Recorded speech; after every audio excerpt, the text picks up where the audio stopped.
Assalamualaikum warahmatullahi wabarakatuh. Salam sejahtera untuk kita semua. Saya Egy Dwaswara dari MN16I. Di sini saya akan mempresentasikan tentang manajemen kas, piutang, persediaan dan laporan keuangan.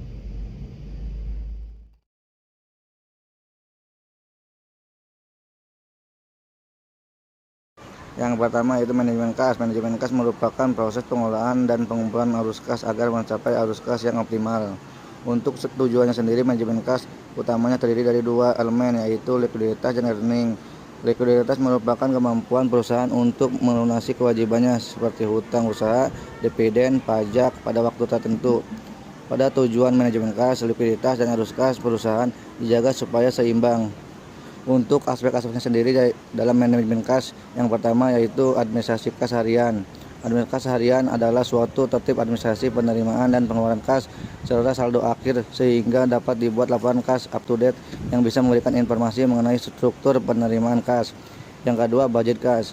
Budget kas adalah gambaran dari prediksi penerimaan dan pengeluaran kas di masa mendatang.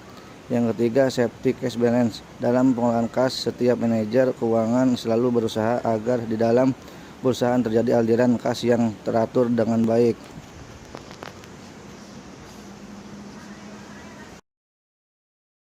Selanjutnya, piutang. Pengertian piutang adalah suatu hak pembayaran milik perusahaan terhadap suatu pihak karena telah menerima produk atau jasa, tapi belum membayarnya dengan lunas atau account receivable. Di dunia akuntansi, pengertian piutang adalah hak pembayaran yang ilegal ditagih atas produk atau jasa dengan pembayaran tidak tuntas di periode tutup buku. Piutang adalah jenis aktifat termasuk dalam aset lancar. Oleh karena itu, proses pembayarannya harus jelas dan sesuai tempo. Perbedaan hutang dan piutang secara bahasa Indonesia, perbedaan hutang dan piutang sangatlah jelas.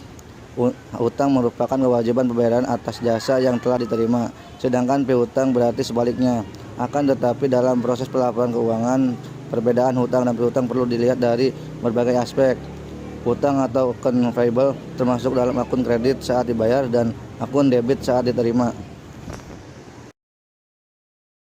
Untuk ciri-ciri piutang yaitu punya tanggal jatuh tempo.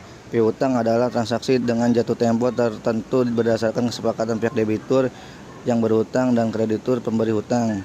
Dapat memiliki bunga. Ciri-ciri piutang berikutnya adalah perusahaan selaku pihak kreditur dapat menentukan apakah piutang yang dikeluarkannya memiliki bunga atau tidak, dan memiliki konsekuensi telat pembayaran. Ciri-ciri piutang yang terakhir adalah menimbulkan risiko saat telat dibayar.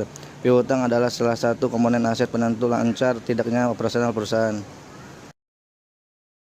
Untuk jenis piutang yaitu ada piutang wesel, piutang usaha atau dagang, piutang bunga, restitusi, pajak, dan piutang lain-lainnya. Pernyataan piutang. Yang pertama, pernyataan saldo akhir, faktur belum dibayar, dan saldo berjalan. Selanjutnya yaitu persediaan adalah jumlah produk yang dimiliki perusahaan yang tersedia untuk dibeli. Pengumpulan barang ini pada akhirnya akan dijual kepada pelanggan untuk mendapatkan keuntungan. Hal ini membuat persediaan dilaporkan sebagai aset lancar di neraca perusahaan Anda. Tujuan persediaan yang pertama yaitu menjaga keberlangsungan produksi atau menjaga agar perusahaan tidak mengalami kehabisan persediaan yang mengakibatkan terhentinya proses produksi. Yang kedua, menghilangkan risiko keterlambatan barang tiba. Yang ketiga, memberikan pelayanan yang sebaik mungkin kepada konsumen dengan tersedianya barang yang diperlukan. Yang keempat, untuk memenuhi kebutuhan atau permintaan. Selanjutnya, jenis persediaan. Yang pertama, persediaan pengaman, persediaan antisipasi, dan persediaan dalam pengiriman. Untuk selanjutnya yaitu laporan keuangan. Adalah catatan informasi keuangan suatu perusahaan pada suatu periode akuntansi yang dapat digunakan untuk menggambarkan kinerja perusahaan tersebut.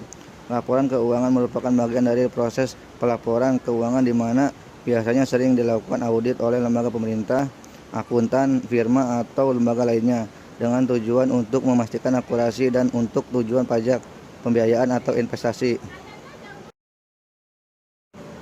Untuk fungsi laporan keuangan yaitu untuk investor dan analisis keuangan mengandalkan serta data keuangan untuk menganalisis kinerja perusahaan dan membuat prediksi tentang arah masa depan harga saham perusahaan. Salah satu sumber terpenting dari data keuangan yang andal dan diaudit adalah laporan tahunan yang berisi laporan keuangan perusahaan. Laporan keuangan digunakan oleh investor, analisis pasar, dan kreditor untuk mengevaluasi kesehatan keuangan dan potensi pendapatan perusahaan.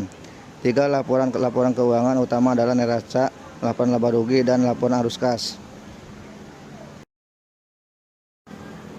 Untuk komponen laporan keuangan yang pertama ada laporan laba rugi. Laporan laba rugi atau income statement atau profit and loss statement merupakan laporan keuangan yang berfungsi untuk menilai kinerja keuangan apakah perusahaan mengalami keuntungan atau kerugian pada satu periode akuntansi. Selain untuk mengetahui keuntungan atau kerugian, laporan laba rugi juga untuk memberikan informasi tentang pajak perusahaan, bahan evaluasi manajemen, dan membantu dalam pengambilan keputusan. Yang kedua ada laporan perubahan modal. Laporan perubahan modal adalah laporan yang menggambarkan perubahan baik berupa peningkatan atau penurunan aktiva bersih selama satu periode. Pada saat awal pendirian perusahaan, sebagai pemilik perusahaan pasti menyetorkan modalnya. Selama beroperasi, tentu saja modal akan berubah sesuai dengan kinerjanya. Misalnya, jika pada periode berjalan perusahaan mengalami kerugian, maka modal akan berkurang.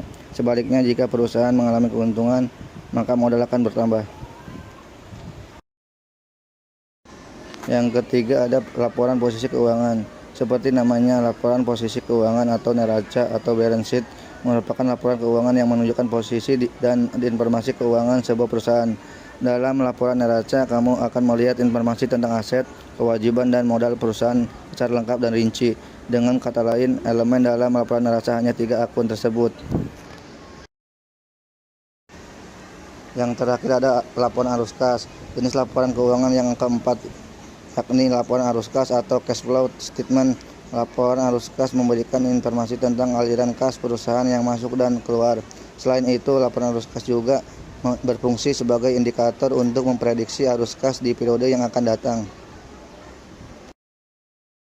Sekian presentasi dari saya, kurang lebihnya saya minta maaf.